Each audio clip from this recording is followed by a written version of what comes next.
আসসালামু আলাইকুম সবাইকে। আমি শামীম বলছি ইজিপ্টের ন্যাশনাল মিউজিয়ামের সামনে থেকে।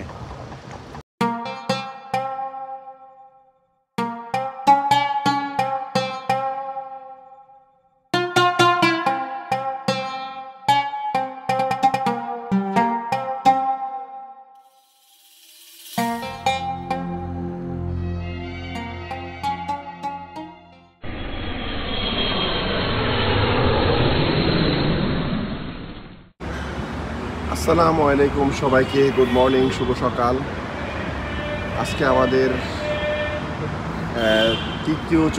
চতুর্থ দিন ইজিপ্টের কায়রোতে। তো এখন আমরা চলে আসছি আবার নাস্তা খাওয়ার জন্য, ব্রেকফাস্ট আমাদের ছাদে রেস্টুরেন্ট। আর এত নয়েজি হয় কি বলবো, এত সকাল ভোর থেকে বাংলাদেশের মতো মানে গাড়ির আওয়াজ শুরু হয়ে যায়।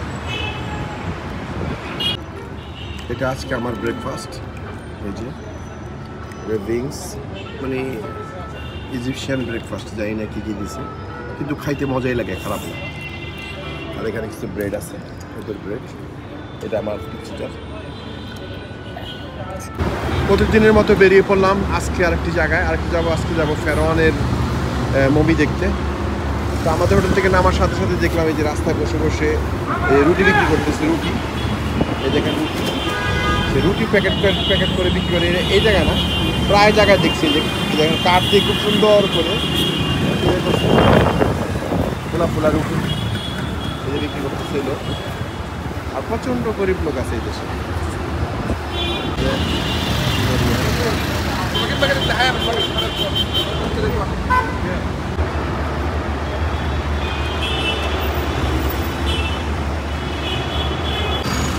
যেটা দেখাই যাচ্ছে এটা হলো পাবলিক ট্রান্সপোর্ট, মানে বাসের মতো আর কি।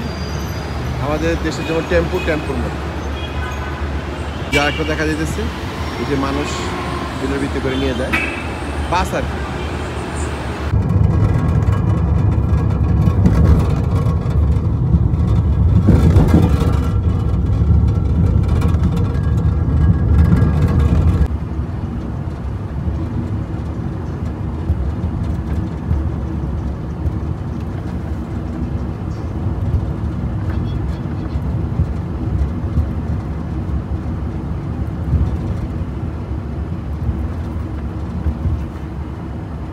আমরা চলে আসলাম মিউজিয়ামে। এখান থেকে টিকিট নিয়ে যাবো। টিকিট হলো 80 আর স্টুডেন্ট হলো 40। আমার টিকিট নিয়ে নিলাম আলহামদুলিল্লাহ। এখন ভিতরে ঢুকি কি আছে দেখি। তো চলে আসলাম ভিতরে। আসলে আমরা ভুলছিলাম, বড়দের হলো 500 টাকা করে আর স্টুডেন্ট হলো 250 টাকা করে। টোটাল আমাদের লাগছে 1750 এদেশি টাকা, বাট আমি কাউন্ট করি না কত টাকা। তো চলে আসলাম এই যে। আর অনেক দিনের শখ ছিল যে ইজিপ্টে আসবো, এই ফেরাউনের মমিটা দেখবো। যাক, আজকে আল্লাহর রহমতে আশাটা পূরণ হতে যাচ্ছে। এখন ভিতরে যাওয়ার পর বোঝা যাবে। আশেপাশটা খুবই সুন্দর, মানে দেখার মতো। সব খাদ্যের গাছ।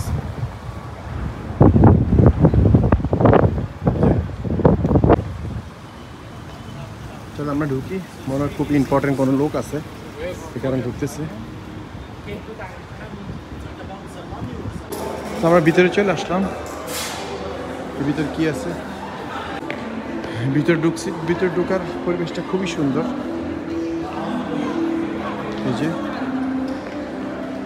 এই যে টিকিটগুলো কিনেছি, এই টিকিটগুলো এখানে পাঞ্চ করতে হবে, পাঞ্চ করে ভিতরে ঢুকতে হবে। আলহামদুলিল্লাহ চলে আসলাম ভিতরে। দেখি এখানে কি কি আছে। এগুলো তো পুরান, সেই শত বছর, শত না হাজার বছরের যে সমস্ত মূর্তি পাওয়া গেছে সেগুলো। তো আমাদের মেইন টার্গেট হলো যে ফেরাউনের যেই ওইটা দেখার। তো ওইটা উপর থেকে খুব সুন্দর একটা জিনিস। দেখি কি আছে। আর এগুলো হিস্ট্রিতে আপনাদেরকে আর কি বলবো, বলার মতো সেই সময়, বা আমি এত কিছু জানিও না সত্য কথা। যেগুলো সম্ভবত শত বছর আগে, হাজার বছর আগে মানে পাওয়া গেছে নিচে আর কি, ওটা যে ব্যবহার করতো সেই জিনিসগুলা।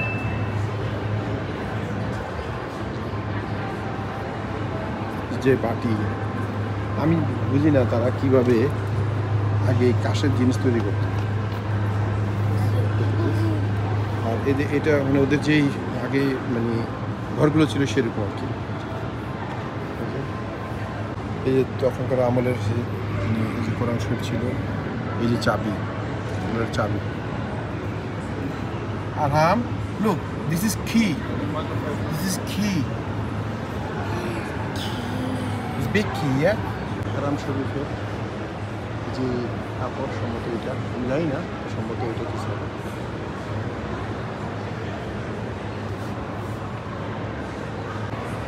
এটা সম্ভবত তাদের যে রুম, তো রুম এই যে তখনকার আমলের যে পয়সা কয়েন, যে কয়েনগুলো কত বড় বড় ছিল, আমি বুঝি না এগুলো তারা করতে খুঁজে পাইছে এগুলো।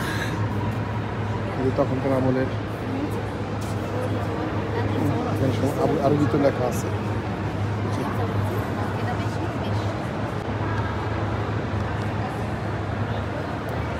কোন বাসা ছিল সম্ভবত, বাসা ছিল।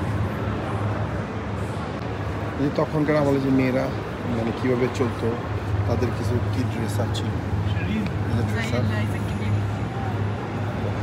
মানে তাদের ড্রেস আপগুলো এরকম ছিল। গলার ভিতরে কী কী পড়তো, এভাবে চলাফেরা। দেখেন গলার ভিতরে কী বড় বড় বাবার কি ওজন, আর এই জুয়েলারিগুলো ছিল। এই যে তাদের কার্পেট, আমি বুঝি না 4-5 হাজার বছর আগে এরা কার্পেট কীভাবে তৈরি করবে, তো আমার মাথা খেলে না।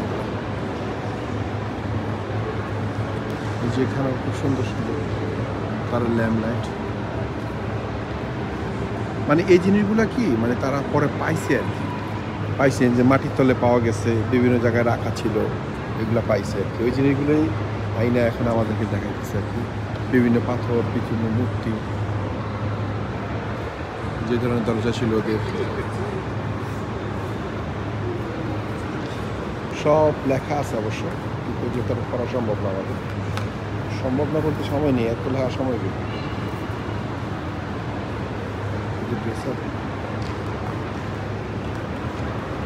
এই যে কয়েন, পয়সা, মানে এই জিনিসগুলোও পাইছে তারা। এই যে কাপড় দেখছেন, ছোটো ছোটো কাপড়, ছোটো ছোটো পিস, যেগুলো তৈরি করলো কীভাবে তারা ওই সময়। যেখানে কিছু আছে আজকে তারা এই পাথর মানে গ্লাসের ভিতরে রেখে কোটি টাকা কামাই যাচ্ছে। মানে এই যে এখানে বিশাল বিশাল পাথর, মমি পাথর, মমি পাথর না মানে কী পাথর দেয় না বলে বাবু, এখানে লেখা আছে অবশ্য।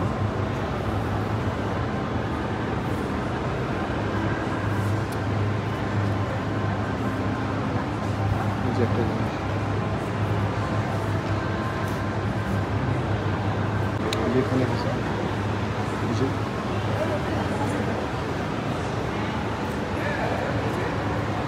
যেখানে আছে, যেমন আগের কালে আমি যেটা শুনছি, শোনার কথা বলতেছি, আমি শুধু দেখি নেই, তাদেরকে এরকম মানে মানে ঢুকায় রাখতো আর কি, এরকম পাথর দিয়ে ভিতরে ঢুকাতো।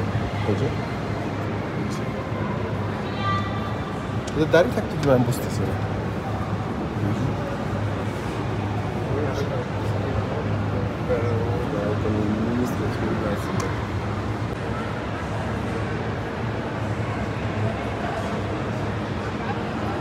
যেখানে যা যা আছে, যেখানে খুব সুন্দর করে ঘুরতেছে চারদিকে। Look at this. Wow. Look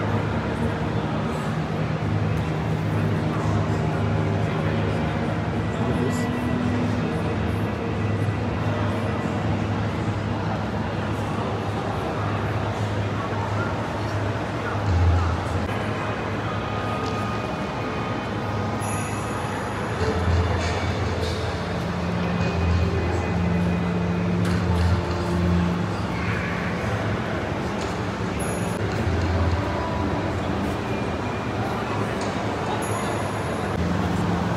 আগের কালের মানুষগুলা এরকম কেন হইতো আমি বুঝলাম না। এদের চেহারা থাকতে হলো মানুষের মতো, মানে মহিলাদের মানুষের মতো, কিন্তু তাদের দেহ আকৃতি থাকতে হলো মানে একটা অ্যানিম্যালের মতো। দেখেন হাত পা সব পিছনের সাইডটা দেখেন পুরো। আমি বুঝি না কেন, মানে এটা কেন হইতো, নিশ্চয়ই হইতো, না হলে তো মানে ইয়ে করা। এই দেখেন এদিকেও সেম কাহিনি, কিন্তু অরিজিনাল, কিন্তু পুরো অরিজিনাল একটা পাথর দেখেন। আকৃতিটা পুরাই হইল ইসের মতো, মানে চেহারা হইলো পুরা, নাক টাক সব কিছু আছে, বাট তাদের মানে শরীরের আকৃতি হইলো একটা অ্যানিমেল।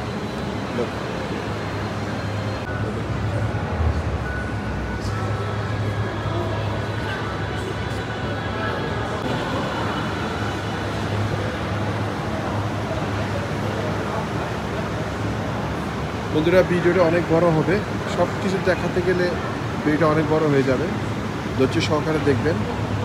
আসলে মানে হয়তো বা অনেকেই আসবেন, আবার অনেকে আসতে পারবেন না দেখার জন্য। তো আমার মারফতে যদি একটু দেখতে পারেন সেটাই আমি অনেক খুশি। আর এই জিনিসগুলো অবশ্যই আপনারা যারা জানেন তারা আবার ইউটিউবে দেখতে পারেন, বিভিন্ন ওয়েবসাইটে দেখা আছে কোনটার কি হিস্টোরি। আমি জাস্ট আপনাদেরকে, আমি নিজে দেখলাম আর আপনাদেরকে দেখার সুযোগ করে দিলাম। দেখেন আমি তো টাচ করে দেখি, টাচ করার নিয়ম নেই। বাবারে বাবা, পাথর না তো মনে হয় যে কী জানি কত শক্ত পাথর, মানে এটার ওজন হবে কয়েক টনের। যেভাবে আগে নাকি মানুষকে কবর দিত, যেরকম করে বানায় তার ভিতরে ঢুকায়, এটা কিন্তু থাকবে উপর দিয়ে, যেভাবে আগে নাকি মানুষকে কবর দিত, যেরকম করে বানায় তার ভিতরে ঢুকায়, এটা কিন্তু থাকবে উপর দিয়ে। আসলে প্রতিটা জিনিসের কিন্তু একটা মূল্য আছে, মানে এটা কোনো মূল্য নেই, কত কথা যেটা। এগুলা হাজার হাজার বছর আগে পাওয়া জিনিস, এগুলো যা মানে হেফাজতে রাখছে মানুষকে দেখানোর জন্য যে আগেও মানুষ ছিল। আজ থেকে 30-40 মানে আপনার 4000 বছর আগে, 5000 বছর আগে মানুষ যে ছিল, তাদের আকৃতি কেমন ছিল, তারা কিভাবে বাস করতো, তাদের কি কি জিনিসগুলো ছিল, এগুলো পাওয়ার পরে এগুলোকে এভাবে গ্লাস করে রেখেছে আমাদেরকে দেখার জন্য। আসলে যাদের সুযোগ দিছে আল্লাহ, তারা হয়তো সরজমিনে দেখে, আর যাদের সুযোগ দেয়নি আল্লাহ, তাদেরকে এই ভিডিওর মাধ্যমে, আমাদের মাধ্যমে হয়তো বা কিছুটা আপনাদের মাঝে শেয়ার করি, সেটি আপনারা দেখবেন এবং কমেন্টস করবেন কেমন লাগলো, ভালো লাগলো না খারাপ লাগলো। এই যে একটা কঙ্কাল পাওয়া গেছে, কঙ্কাল। মাশাআল্লাহ, আলহামদুলিল্লাহ, আমার ছেলেটাও খুব আনন্দ পাচ্ছে। আরহাম, ইউ লাইক ইট বাবু? You like it? What is this? Wow, very nice, yeah. যে আমার বড় ছেলে এদিক দিয়ে আছে, সেও খুব এক্সাইটেড, খুব সুন্দর করে দেখতেছে। এই সেই ফেরাউনের মমি, এটা আর কি দেখাচ্ছে এমনি, বাট আমরা এখন হয়তো সরজমিনে যাইনি, নিচে গেলে দেখতে পারবো না। এইভাবে কাপড় দিয়ে নাকি পেঁচিয়ে রেখেছে।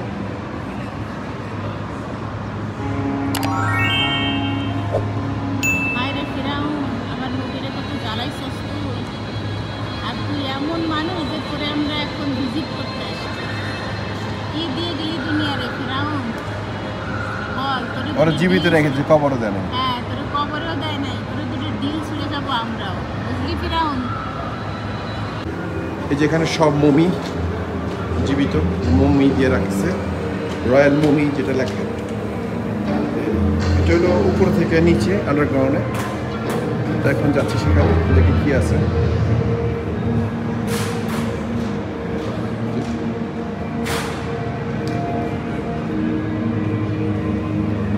এখানে কি আছে দেখি আগে। এখানে হলো পুরান যারা মিলিটারি ছিল, ইজিপ্টের যারা যুদ্ধ কীভাবে হয়েছে এসবের কিছু পিকচার দেওয়া আছে এখানে। তো বন্ধুরা, ফেরাউনের যে মমিটা দেখে আসলাম, কিন্তু ওখানে ভিডিও করেছিলাম, ভিডিও ওরা কেটে দিয়েছে। টোটালি ভিডিও করতে দেন, এত সিকিউরিটি যে কোনো ভিডিও করার মতো কোনো স্কোপই ছিল না, তাই ব্যর্থ হয়ে ফিরে আসলাম। তো আবার চলে আসে এই উপরে আগের মতোই। তা আসলে অনেক মমি ছিল, অনেকগুলো মমি ছিল। এর ভিতরে যে কোনটা যে ফেরাউনের বোঝাই যায়নি, বাট এর ভিতরে হয়তো ছিল কোনো একটা। আর আমার বাচ্চাগুলো ভয় পেয়ে গেছে, এখানে তাড়াতাড়ি চলে আসছি। তা বেরিয়ে চলে আসলাম আমরা।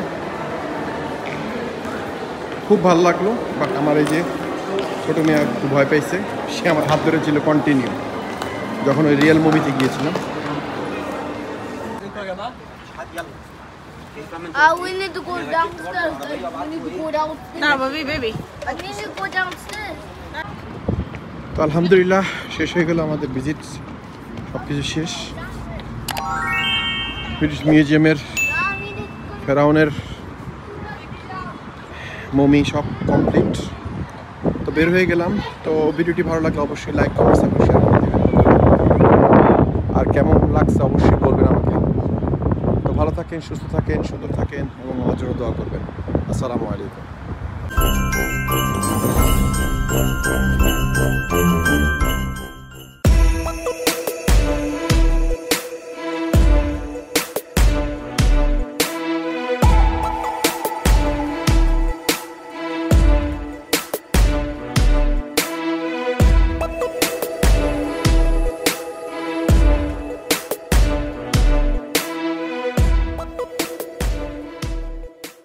Bulgaria. আমি বর্তমানে আছি গ্রিসের। Okay, welcome to Bulgaria. Hello